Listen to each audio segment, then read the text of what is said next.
What was his name in this? Was it Darkwing? What was it? Yep, Darkwing. Not to Darkwing. be confused with Darkwing Duck. That would have made this show even better though if Darkwing Duck was part of it. 100% agree.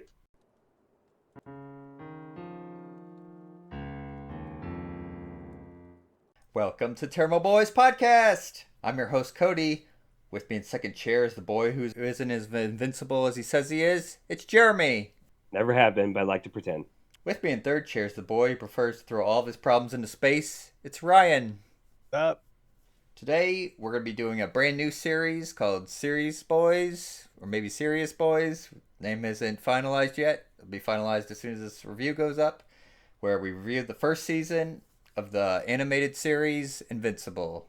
So let me start with a story on Invincible, on how we came across it originally. The first season came out in 2021. I'd heard for months that, hey, this is a really, really good show. So I got a few episodes into it, and I saw Jeremy was online. I immediately messaged Jeremy, like, Jeremy, you gotta stop what you're doing and watch this show. And Jeremy stopped what he was doing and went and watched it. After the first episode, he comes back like, holy shit, this is good. Yes. Yes, I was hooked immediately. I immediately text Ryan and ask Ryan, like, Ryan, have you seen the show Invincible? Ryan sends me a screenshot back where he's like a couple episodes into it. Is like, he goes, "Are you secretly watching me?" Yeah, my friend turned me on to it. He said he loved it. Your friend loved it, Ryan, but did you love it? Stay tuned. Which did get to your first thoughts. Jeremy, first thoughts, go. One of the best shows I've ever seen in my life. Easily. All right, Ryan, we just circled back around. Say it again. I loved it. It is some refreshing superhero content in a time of endless superhero content. It's usually junk. Oh God, yes, Ryan, that's the perfect word. It is refreshing to have something like this. I think the big thing when it comes to refreshing is it's not scared to do violence like most superhero content is. Agreed. It definitely is not scared to do violence. It's kind of a theme in this show. I mean, if you really think about it, if you have like superheroes with super strength and super speed going around, it's not going to be all safe, happy rainbows with the villain only getting a few bruises and going to jail. Like, no, they're going to get pulped. Yeah, you're gonna see some innards at one point or another. But yeah, for my first thoughts, the other two boys have already said it. Absolutely love the series. So, for anyone who doesn't know, this series is kind of supposed to be a parody of the DC universe. It does the whole what would happen if Superman went crazy type ordeal, which the DC And had a universe sweet is also mustache. Ryan, you need to grow out the mustache. Ugh. I'm afraid I would look like I'd need to be on some kind of list if I grew a mustache. The mustache might be something that looks better in the cartoons than it does in real life, kind of like most foods. Good point. Works on omni-man though. If you don't know anything about Invincible, you most likely do know about Omni-Man. Omni-Man's pretty much the main villain of this show. He's supposed to be the Superman parody. Kind of an older guy with the mustache, as Ryan commented. And throughout the whole idea behind this series is that Omni-Man's from an alien planet. All the people from the alien planet, they get sent across the universe. Well, not really the universe, the galaxy. And it's their job to weaken the planet so they can easily be conquered while they're sitting there playing superhero. Of course, if Superman goes nuts, only really Batman's gonna be able to stop him. But they make sure of that in the first episode when you see Batman get pulped. What was his name in this? Was it Darkwing? What was it? Yep, Darkwing. Not to Darkwing. be confused with Darkwing Duck. That would have made this show even better though if Darkwing Duck was part of it. 100% agree. Would you? It'd be rough watching Darkwing Duck get pulped though. Might trigger some childhood trauma. Yeah. I'm glad we're all Man, just- adopting my pulped word. You're gonna have to trademark it now. Pulped is an accurate description for what happens to most people in this show. Here, Cody, here's your nickel. Good job on the trademark. I'll make sure to use it more often. But yeah, this series, Omni-Man, he hasn't revealed that he's evil yet, but the viewer at home, we learned the first episode that he's evil.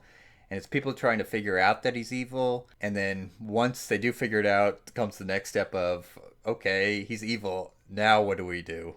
I will say, when we find out that he's evil, it's the end credit scene, the first episode, and it's the best end credit scene of any superhero movie out there, period. We will be Um, doing a react video to that pretty soon. yes.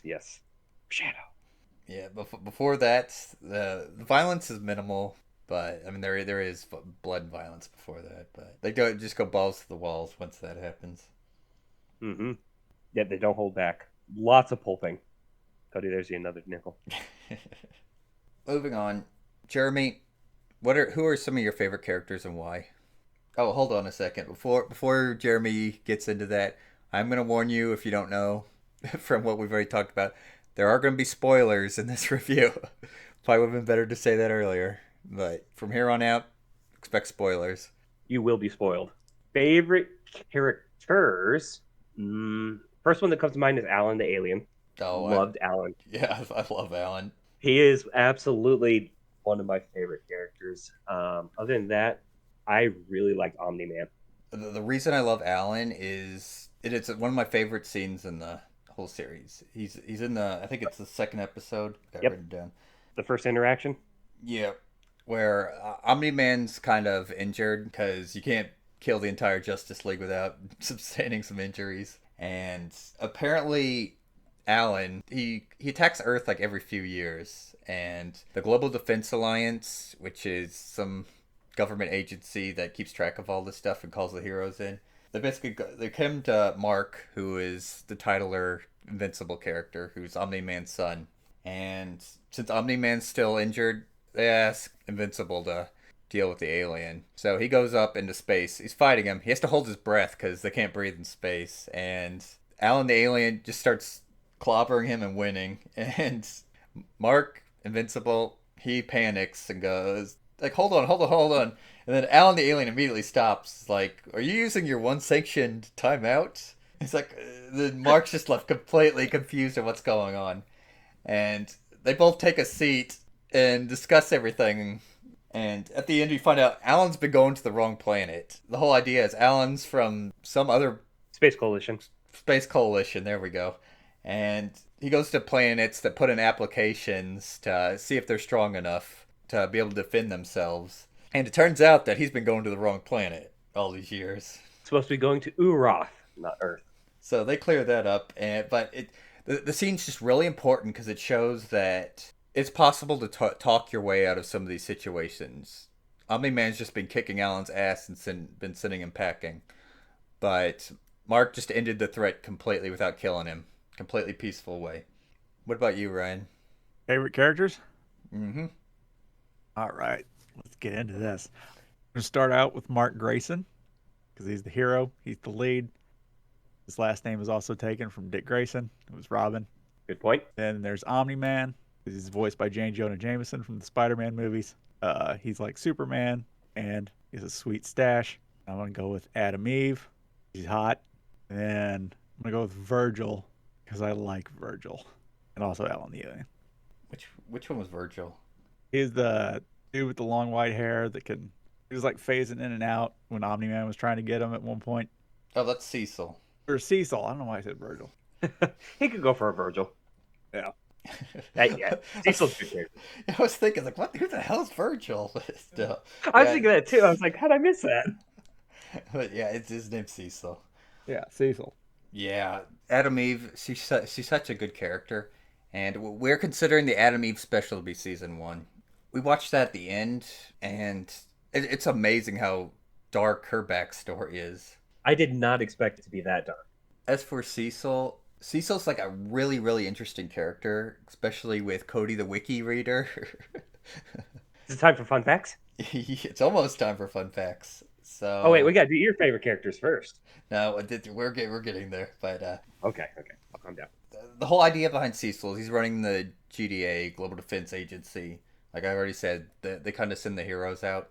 And you get the idea that, yeah, he's trying to protect people, but at the same time, he's crooked. Maybe crooked ain't the right word.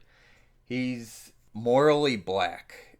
He's doing the needs of the many outweigh the needs of the few type situation all the time. So you can always tell that he's always got some kind of ulterior motive, and he could pretty much be considered a bad guy in another series. He's kind of like the lesser of two evils type of guy in this show. Yeah. He wants to keep casualties down, but he's not afraid to use less morally good ways of doing that. So here's the little fun fact about Cecil, and this is probably going to be a spoilers for probably some of the later seasons. So get ready for that. So did you boys ever wonder why Cecil's face, the right side of his face, is like all scarred up? Yes. So here's what happened. Back in the day, Cecil was like a normal agent for the GDA. Here's a little asterisk for this. I read this years ago, so I'm trying to remember the best I can, so I might get some of the details wrong. So it's canon until it's not canon, or someone else goes reads the wiki on what actually happened. But anyways, he was a young GDA agent. They sent him in to take down these two supervillains who were using chemical weapons. And during this whole ordeal, the chemical weapons got leaked out, and he got exposed to them. And it melted off 95% of the skin, except for that like scarred up area. But the GDA has like magical healing stuff, so they brought him back, and the idea was that, oh, we're just going to give you a brand new skin. But when he was getting ready to do the procedure, he told them that, hey, you need to leave this scarred up patch of skin that's left kind of just as a reminder of what happened to me. So they went and did that. Eventually, he found out those two supervillains were actually working for the GDA. So the GDA, just a kind of a crooked, morally black organization, and eventually, whenever Cecil took over it, he just kept the ball running. God bless you, Cecil.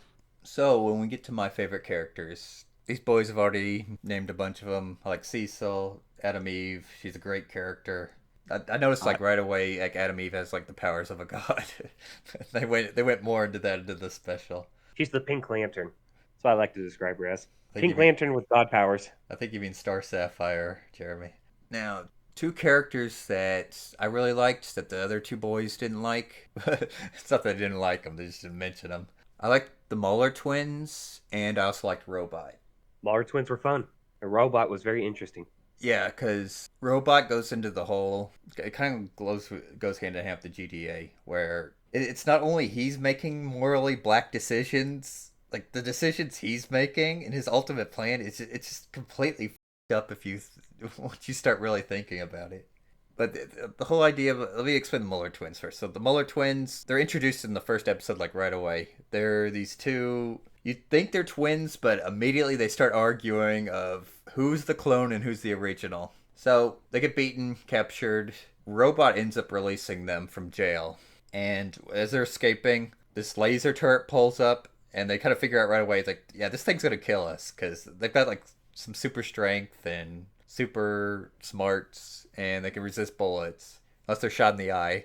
But one of them ends up grabbing the other and uses him as a human shield as the like lasers cutting him apart, and ends up escaping. Clones himself again, and as soon as he's done cloning himself, he ends up using a machine to copy his consciousness over to the other's one's body, and then they immediately start arguing on who the original and who the clone was. Which is hilarious. Yeah.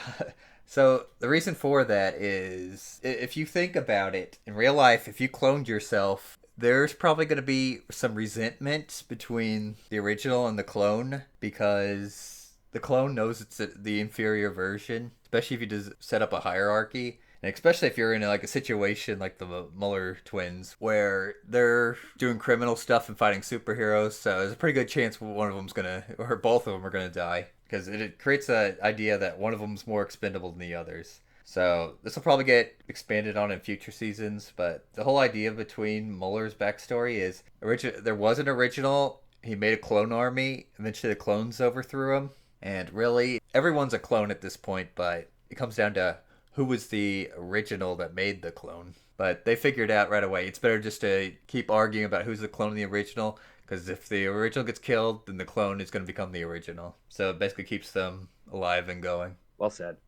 Now, the reason I explain that is Robot. So, Robot, he's kind of implied to be the leader of, like, the Teen Titans in this universe. Whenever we're first introduced to him, he's just a metal robot, bronze-colored. And it's heavily implied that, yeah, he is a robot. But as we go through the series, we keep on seeing him do shadier and shadier stuff, where he's, like, drawing blood from Rexplosion. At one point in time, he's standing in front of like a tank with like a deformed human in it, and like I said, expect spoilers from this review. It turns out that Robot isn't so much a robot as he's like remote controlled, and that deformed human in the tank is actually the one behind Robot. The big thing is whenever the Guardians of the Globe, the old Justice League parodies get killed, they form a new Guardians of the Globe. And one of the Teen Titans and then becomes the Guardians of the Globes is a guy named Rexplode. I love Rex because he starts out like it's like a dickhead and just a complete asshole. And over the series, we see him become more friendly with people and then gain some humble pie, is the expression, I guess. Humble pie. He did have a great character development arc. It was good to see. Actually, there's a lot of character development arcs in the show. Yeah, It was wholesome. that's why I love it so much. Is it's a show really about character development, and I can't wait to see the way they do it next season. Because the whole Adam Eve thing, that was entirely character development. They didn't need to do it, but they did. Filled in some of the blanks. But anyways, back to Robot. He becomes obsessed with another character on the team called Monster Girl because he feels like kindred spirits with her because she's cursed where she could turn into like this giant super strong monster with like all these healing factors and stuff. But every time she turns into the monster, she gets younger and younger. So she's essentially at this point she says that she's 25, but her body's like 14. And at one point in time, she says, "Do you know how hard it is for me to date? The people that want to date me are either teenage boys or on some kind of list." So, Robot, who's actually this guy named Rudolph, wants to go by Rudy, he sees that like Monster Girl and Rexplosion are like becoming buddy buddy, and he gets the idea of to clone him. So he has the Muller twins clone him, create like a 14-year-old version of him, and transfer over. So Monster Girl is like some companionship. It's just so creepy if you think about it. Like Rex even points this out. I was like, dude, you're forgetting about you causing like all this childhood trauma. I'm glad they made fun of it. It made it that much better. So next question, Jeremy, what was your favorite episode? That's a tough one for me. Circle back to me on that one. Ryan, go ahead. I'm gonna go with the finale. That is a memorable finale. The finale has two famous meme scenes. If you're familiar with the meme scenes at all, you got the Think Mark scene picture, and you've also got the train scene. If you're familiar with the train scene, you know the train scene. But yeah, the finale is literally just first half is Omni-Man versus Invincible, and then once Omni-Man off, then it's where do we go from here type. Like everyone's just preparing for it. Great way to end the season. It was an excellent episode. Before we circle back to Jeremy, my favorite episode is the second episode, which is the one where the green aliens invade. In the very first episode, Mark kind of gains his powers near the end of it. The second episode's whenever he starts really using them. There's a alien species that opens up a portal, comes out, and just starts immediately killing civilians. The Teen Titans team comes in, starts fighting them, and Invincible, who's like really doing his first like serious hero thing, he ends up trying to save an old lady, and because he's got super strength, he ends up kind of crushing her. And later on in the episode, we found out that she died from her wounds. But that's kind of something common in this series that other superhero shows don't tackle. Is yeah, when you got super strength, you got to be very careful with civilians. But the first time the aliens invade, they immediately start rapidly aging and retreat to their dimension. 3 days later, they attack again. This time, they got a way to prevent themselves from aging, and their technologies is a lot more superior now. Everyone figures out the way that their little bracelets are preventing them from aging. They retreat. A few days later, here they come again. This time, they're completely immune, and their technology's even better than before, and they start winning. And that's when Omni-Man comes in and just commits genocide on him. Well said. Well said. I'm going to split it. I'm going to say it is between number 2 and number 7. I couldn't decide which one I liked more. I like number 7 because of how much stuff was going on. Of course, the fight scenes. Hold on. Jeremy, when you say number 7, do you mean the actual number 7 or do you mean the finale? The finale. Okay, well, you mean number 8 then. Number 8, yes, sorry. It's between number 8 and number 2 for me. Thank you for correcting that. And yeah, the whole like Omni-Man's genocidal like side that we get to see of him is just badass. I was in awe with that. And also we get to see Alan the alien in number 2. Yep. That's when that's like the very last scene. So 2-1, we beat Ryan. With what The best episode. is number 2? Number 2. I'm going. Yep. Also, I got to mention too, the voice actors were on point in this, and I didn't realize how many famous people were actually voicing these characters. Did you guys? You guys know Justin Roiland was in it? Oh yeah, I caught that right away. I caught it the second time around. I was like, oh my god, is that Justin Roiland? Yeah, the very first time I heard him, he was doing the burp talking, and he sounded just like Rick. I was like, yeah, that's him. Yeah. I caught it the second time around. I was like, I know that bird from anywhere. All right. What about Seth Rogen? I didn't get it. I never catch Seth Rogen right away, but Eventually it becomes clear. yeah, eventually Yeah. it becomes I know that just voice. outside sources telling like, oh, Alan the Alien, Seth Rogen. Okay, it's a stellar voice cast. Still, absolutely. All right. Final one I'll mention. Did you guys catch Mark Hamill? No, I didn't. He was Art. Huh. You should have left. Yeah, then we would have known. So next question, Jeremy, were there any scenes that kind of blew you away? Yeah, the obvious one in credit scenes of the first episode. My jaw literally was. I mean, I think I was drooling. Like my jaw dropped. We'll just say that. Omni-Man drop it for you? Oh, he did. Absolutely. What about you, Ryan? That scene and Mark versus Dad. And when the dude got his head pulped in the finale. I should say clapped.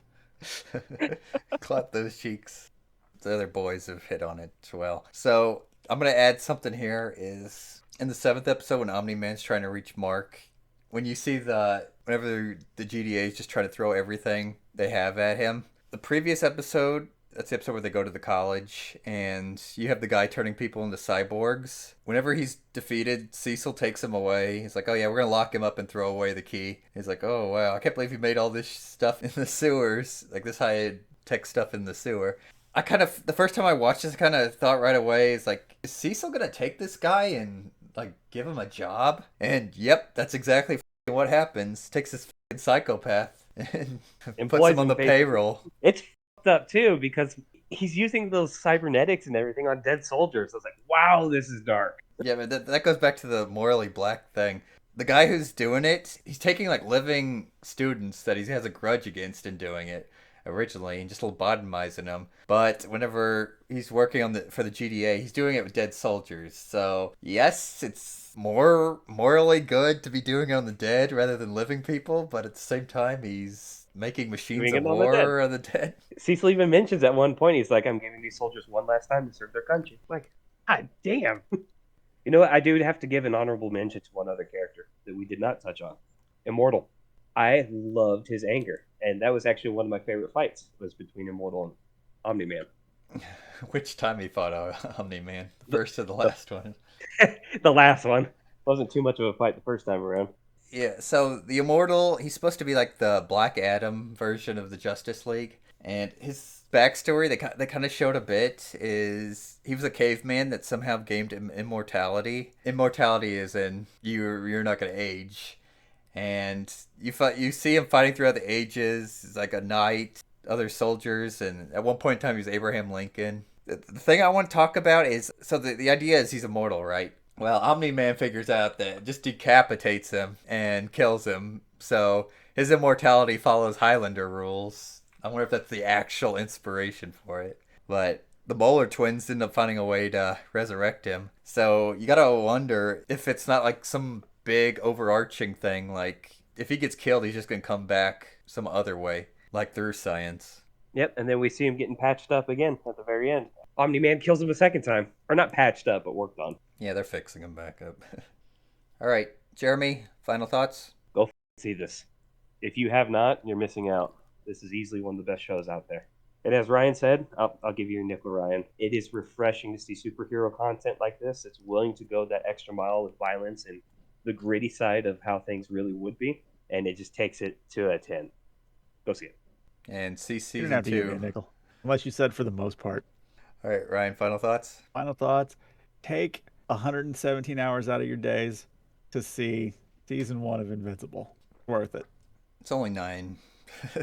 Yeah, it's only It's 9 episodes. They're about 45 to 55 each. And the 55 one is the Adam Eve special. You can watch an episode a day and you'll be good. These boys have already said it best. This is absolutely refreshing. The character development is absolutely stellar, as we've discussed with all the characters. It feels grounded as best as it can be, but at the same time, you get the whole DC superhero rush you're looking for. All right, Jeremy, on a scale of Batman the Animated Series to Captain Marvel, where would you rank this? Animated series. Ryan? Batman Beyond. Ooh. So, a little bit between them. Let's go with Batman the Animated Series. I put that closer to animated versus Marvel. Come on, give that a fair rating. Christ, Marvel my ass. Yeah, but put it up there with Batman the Animated Series, probably around the same level. It's a hell of a lot better than Captain Marvel. If this review would come out in a few more months, it would probably be the Marvels at the bottom of the scale. All right, everyone. I want to thank you for listening to another episode of Tairimo Boys Podcast. Don't forget to like, subscribe, leave a comment, tell them that you love Invincible, and don't forget to ring that motherfucking bell. Stay tuned for more episodes.